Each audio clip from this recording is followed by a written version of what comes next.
Et donc, on accueille Christine Ferron, qui est la déléguée générale de la Fédération Promotion Santé, donc de tout le réseau des promotions santé qu'il y a dans les autres régions. Et donc, elle va nous parler d'universalisme proportionné. À toi, Christine. Merci beaucoup. Bonjour à tous et toutes. Je suis très heureuse d'avoir l'opportunité de vous rencontrer aujourd'hui autour des inégalités sociales et territoriales de santé. Je remercie l'Agence régionale de santé ainsi que Promotion Santé Occitanie pour leur invitation. Et effectivement, quelque part, je vais reprendre le déroulé des interventions là où Cyril les a laissées, c'est-à-dire pour aborder l'universalisme proportionné dans un cadre de promotion de la santé. Alors, j'ai juste mis 2 diapos. L'une qui évoque, pour situer tout cela dans le cadre institutionnel national. Donc vous avez la stratégie nationale de santé 2023-2033, dont le projet a été soumis à consultation en septembre l'année dernière, qui n'est toujours pas adopté, mais bon, qui rappelle quand même qu'une préoccupation majeure a trait aux fortes inégalités de santé qui perdurent et ont été exacerbées par la crise du Covid-19, qui se conjugue à des inégalités territoriales.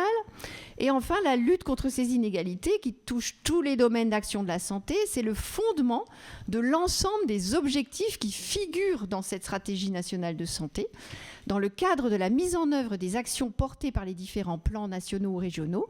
La cible touchant à la population globale sera déclinée avec une cible de réduction des inégalités ou d'adaptation des moyens, selon un principe d'universalisme proportionné. Donc le principe est posé dans la SNS.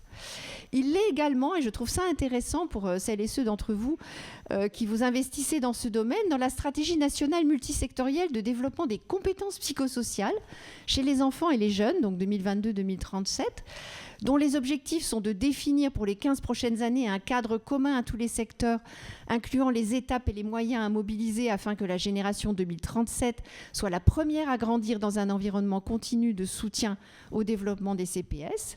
Et ce que dit cette stratégie, c'est qu'à cette fin, un changement d'échelle est nécessaire dans le développement des CPS, suivant une offre universelle proportionnée.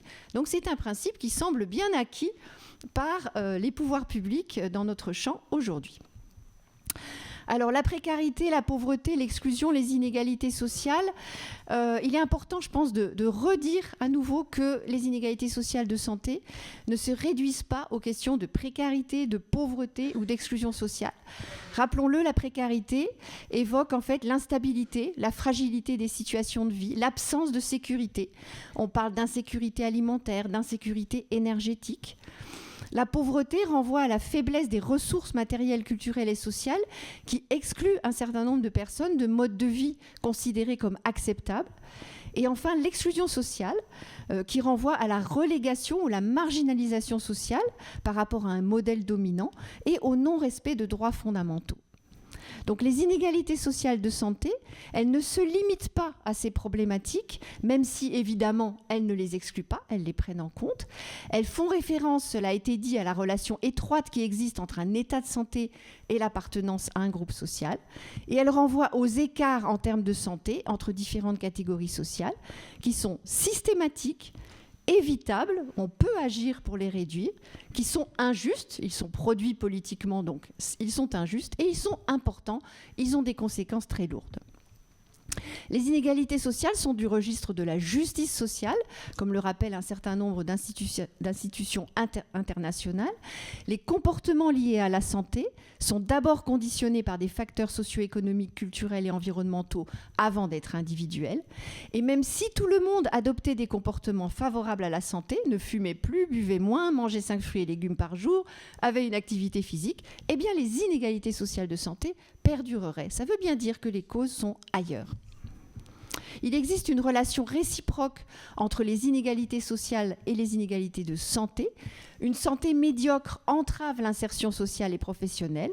Et en l'absence du minimum de moyens et de reconnaissance sociale, on manque de motivation et de possibilités pour prendre soin de soi-même.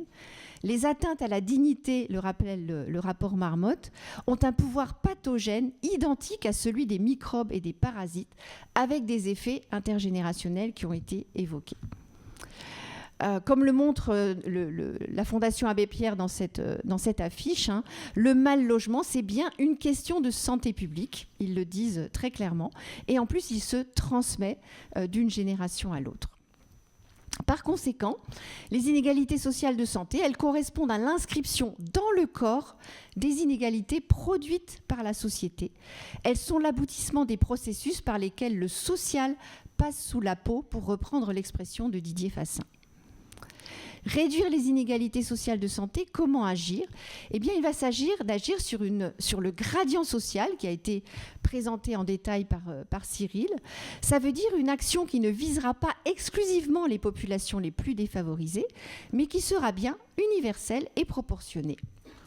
L'approche universelle, nous le rappelle Julie Poisson, donc de l'Institut national de santé publique du Québec, c'est une intervention qui est par principe offerte à tous, donc qui est universelle, et qui a en théorie le potentiel de soutenir l'ensemble de la population et de favoriser le bien-être de tous les niveaux socio-économiques.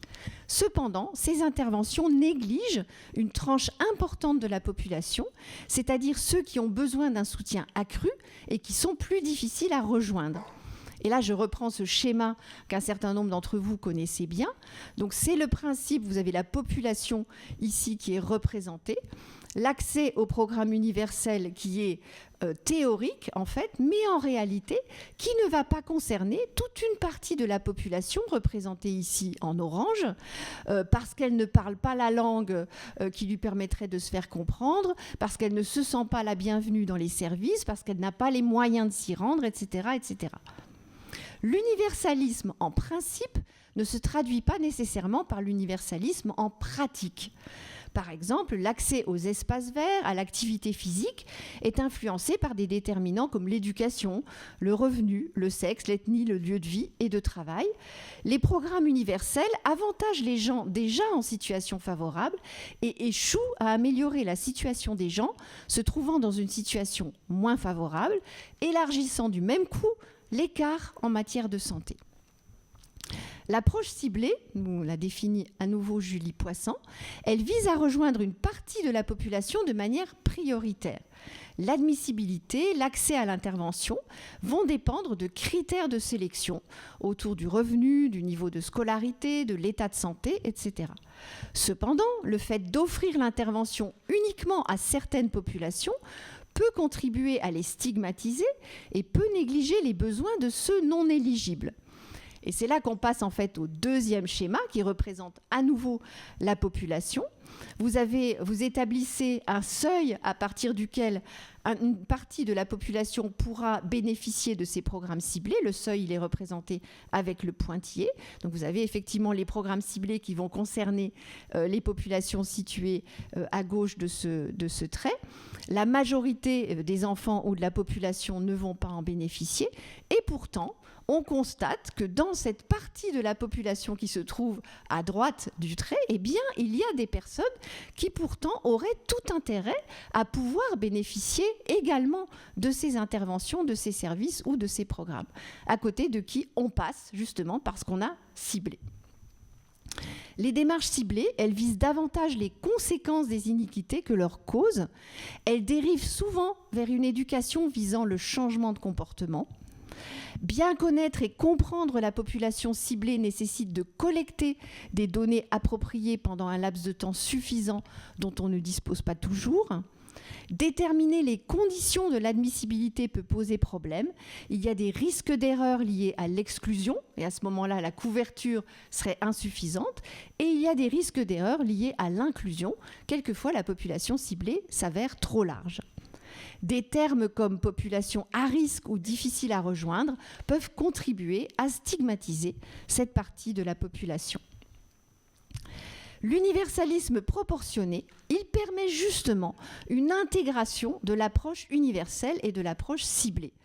Il va consister à offrir une intervention à tous, mais avec des modalités ou une intensité qui varient selon les besoins.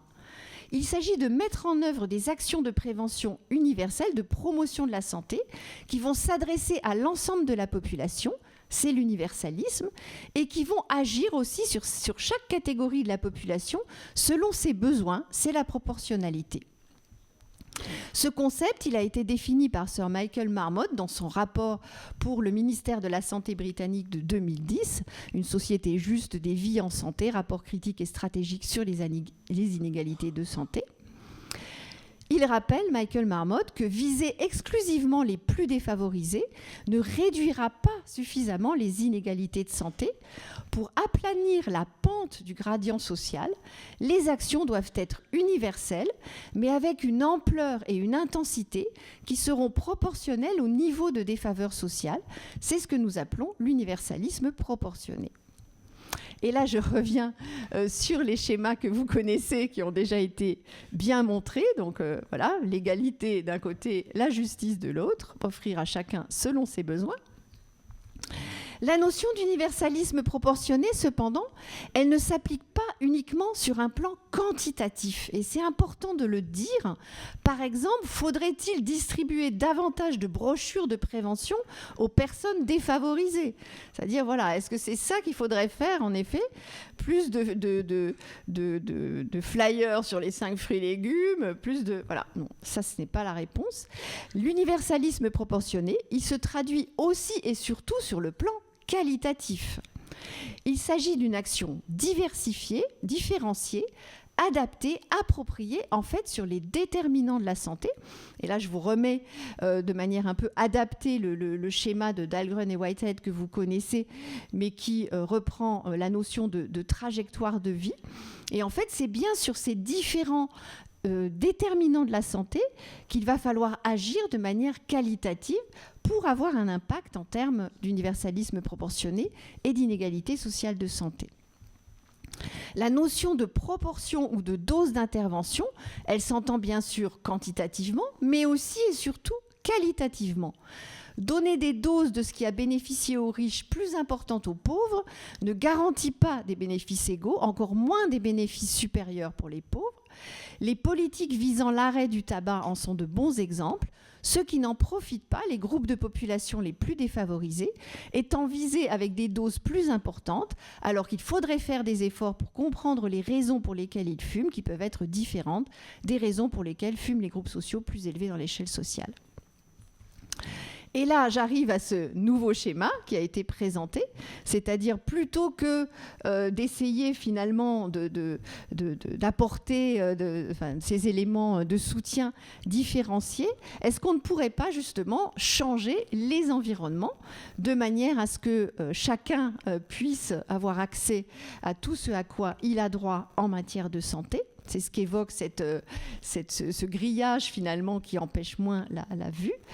Et je remercie Laure de m'avoir transmis ce nouveau schéma. Vous voyez, on n'arrête pas le progrès. On arrive maintenant à un 4e schéma où en fait il n'y a plus de barrière du tout. Et ça serait encore mieux évidemment. Et tout le monde aurait de manière tout à fait libre accès à tout ce à quoi il a droit.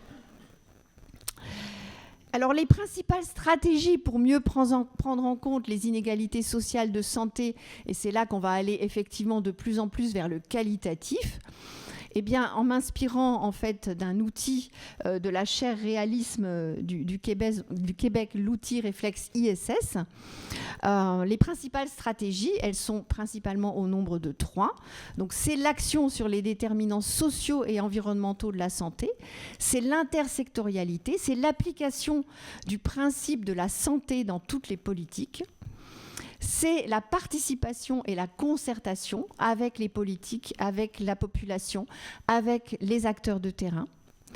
Et c'est aussi le développement du pouvoir d'agir, ou empowerment, à condition, et ça me semble très important de le rappeler, de ne pas se limiter à l'empowerment individuel. Et c'est souvent ce qu'on a tendance à faire, c'est-à-dire à oublier les 2 autres niveaux d'empowerment à développer, l'empowerment communautaire, l'empowerment organisationnel. Éric Legrand le rappelait dans une intervention à Bordeaux il y a quelques années. Il est essentiel pour obtenir des résultats probants sur la santé de dépasser une lecture individualiste et de portée néolibérale de l'empowerment pour englober des changements des environnements qui sont source des inégalités. Cela implique que les politiques, les élus, les professionnels acceptent eux aussi de changer. Ce qui est probant, ce sont les politiques fondées sur la science et sur l'expérience.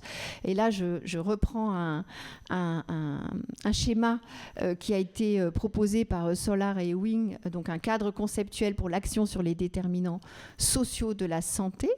Donc en fait, ce qui va être efficace sur les inégalités sociales de santé, c'est à partir du déploiement d'actions intersectorielles en appui sur la participation et le développement du pouvoir d'agir de la population, qui vont être transversaux à ces politiques. Eh bien, ce sont les politiques visant à atténuer les effets de la stratification sociale sur l'état de santé. Ce sont par exemple les mesures de justice fiscale, c'est par exemple la lutte contre les inégalités scolaires. Ce sont aussi les politiques visant à réduire l'exposition des personnes vulnérables à des conditions délétères. Et ça va être tout ce qui concerne l'amélioration de l'habitat, du cadre de vie, l'urbanisme favorable à la santé, la gestion du risque au travail. Ce sont aussi les politiques visant à réduire la vulnérabilité des groupes défavorisés. C'est tout ce qui concerne l'accompagnement psychologique et social, le soutien à la parentalité, etc. Et enfin, les politiques visant à réduire les conséquences sociales et économiques inégales de la maladie. Et c'est effectivement l'accès aux soins primaires, l'accès à tous à des complémentaires santé de qualité, etc.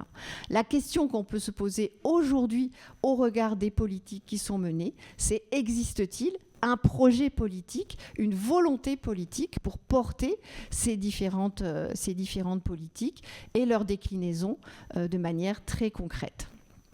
Voilà, je vous remercie beaucoup de votre attention.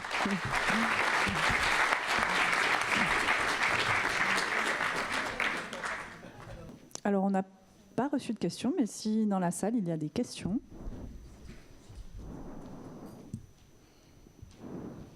Non ? Bon, on va laisser maturer le concept d'universalisme proportionné. Ah, il y a une question. Oui, quand on parle d'équité versus égalité, il y a beaucoup de personnes qui sont en difficulté par rapport à ça. Nous, la devise de la République, c'est liberté, égalité, fraternité.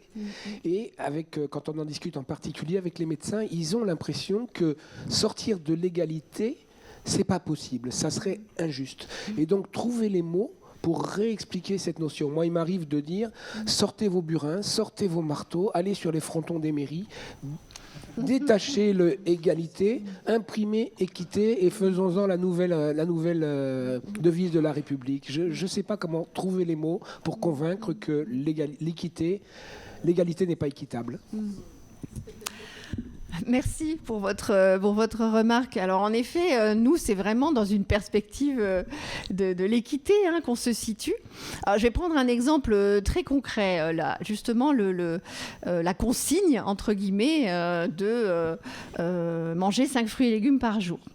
En fait, si vous êtes dans une catégorie plutôt favorisée et que vous consommez déjà 4 fruits et légumes par jour, finalement, ça va vous demander un très petit effort de passer à 5 fruits et légumes par jour. Quand vous appartenez à une catégorie sociale pour laquelle, pour plein de raisons, en fait, la consommation de fruits et légumes est difficile et que vous n'en mangez aucun, en fait, pour vous, la marche, elle va être très très haute pour parvenir à, entre guillemets, à respecter ou à appliquer au moins cette consigne de santé publique. Et donc en fait, ce qu'on va constater, c'est que les parties de la population qui consommaient déjà 4 fruits et légumes par jour vont en consommer 5. Et donc vous allez effectivement améliorer la situation d'une partie de la population qui n'était pas forcément celle qui était la plus en besoin par rapport à ça. Et comme les personnes qui n'en consommaient aucun, vous n'avez pas agi sur les causes en fait pour lesquelles ces personnes n'en consommaient pas, que ce soit des questions de coût, que ce soit des questions d'accessibilité, enfin toutes sortes de choses, de configuration des quartiers, etc. Eh bien, vous allez avoir d'un côté des personnes qui seront passées à 5 et d'autres qui seront restées à 0. Et donc, vous aurez accru les inégalités de santé au sein de votre population. Donc voilà. Et ça, l'égalité, en fait, les démarches dites égalitaires n'agissent pas du tout là-dessus, en fait. Donc, à partir d'exemples, on peut arriver, je pense, à... je sais que vous n'avez pas besoin d'être convaincus, mais voilà, c'est à partir d'exemples qu'on concrétise un petit peu les choses. Oui, bonjour. Merci pour votre intervention. Moi, j'aimerais juste rebondir quand sur les frontons, il y a marqué égalité. C'est égalité en droit parce qu'on est un État de droit. Tant qu'on est encore un État de droit, et ça ne va pas forcément contre le fait de traiter équitablement ou en universalisme proportionné les personnes. C'est compenser l'accès au droit commun pour ceux qui ont des difficultés à accéder au droit commun. Et ce virage-là, il a été pris dans les années 80, et c'est ce virage-là que, il me semble, les politiques ont du mal à mettre en place réellement. Voilà. En fait, l'égalité, ça pourrait être une finalité quelque part. Se dire, c'est ce à quoi on aimerait arriver. C'est-à-dire que l'égalité règne au sein de la population. Mais on voit bien que pour y parvenir, il faut passer par l'équité, en fait, par un travail sur la lutte contre les inéquités, notamment en matière de santé. Donc voilà, c'est cette question-là qu'on peut se poser. J'ai une autre question et il y a une question si vous pouviez repasser quelques diapos, mais du coup ça me permet de vous informer que tous les diaporamas, tous les supports seront en ligne, entièrement téléchargeables sur le site du DRAPS très prochainement. Donc voilà, vous aurez accès à tous les supports de la journée. Et la question c'était, est-ce que vous pourriez préciser un petit peu la différence entre empowerment individuel, organisationnel et communautaire, s'il vous plaît? Alors en fait, l'empowerment individuel, il va consister à renforcer les compétences des personnes, à renforcer leur pouvoir d'agir. Et là, je voudrais vraiment faire le lien avec l'intervention de François Sicot tout à l'heure. Par exemple, la question du recours, elle va beaucoup concerner en fait cette question du pouvoir d'agir individuel. Et tous les motifs qu'il a évoqués pour le non-recours, la question du rapport au corps, la question des représentations qu'on se fait du système auquel on devrait avoir accès, etc. Tous ces blocages en fait qui se situent au niveau individuel, c'est ce sur quoi va travailler en fait l'empowerment individuel. Ça va être renforcer, améliorer l'image qu'on a de soi, renforcer ses compétences, renforcer son regard critique sur les situations qu'on vit, renforcer la légitimité à agir, etc. Mais évidemment, ça ne va pas suffire à changer les choses. Et le deuxième niveau d'empowerment, c'est effectivement l'empowerment communautaire. Et c'est, me semble-t-il, l'un des rôles des acteurs de la promotion de la santé que d'aider à l'organisation de collectifs. C'est-à-dire faire prendre conscience aux personnes qu'elles partagent des problématiques et qu'elles seront plus efficaces pour les affronter ensemble. Et donc, organiser des collectifs, ça peut être au sein d'établissements comme des établissements scolaires, ça peut être au sein d'un quartier, ça peut être au sein d'un territoire, au sein d'une entreprise, etc. C'est générer une dynamique collective autour d'une problématique de santé. Et renforcer le pouvoir d'agir de ce collectif via différentes modalités, là aussi, de renforcement de compétences, de renforcement de synergie entre les personnes, etc. Mais là encore, ça ne va pas suffire, ce deuxième niveau. Il va falloir agir aussi au niveau organisationnel. C'est-à-dire que si vous développez le pouvoir d'agir individuel et collectif, et que quand vous avez finalement réussi dans cet empowerment, les personnes vont aller à la rencontre du politique pour porter des demandes, des revendications, des sollicitations, et qu'on leur claque la porte au nez, eh bien, quelque part, tout ce que vous aurez fait n'aura pas servi à grand-chose. Donc, il faut travailler aussi à la capacité des niveaux, disons, décisionnaires, à toutes les échelles sociales, organisationnelles, pour que ces revendications, ces demandes, elles puissent être entendues, elles puissent être légitimées et elles puissent être prises en compte dans les décisions. Et ça, c'est l'empowerment organisationnel.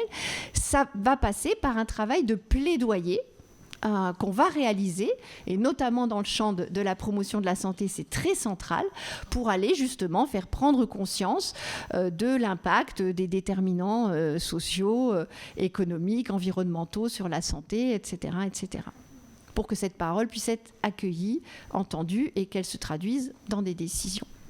J'espère que c'est plus clair comme ça. Merci Christine. On va s'arrêter là pour les questions. Merci beaucoup Christine.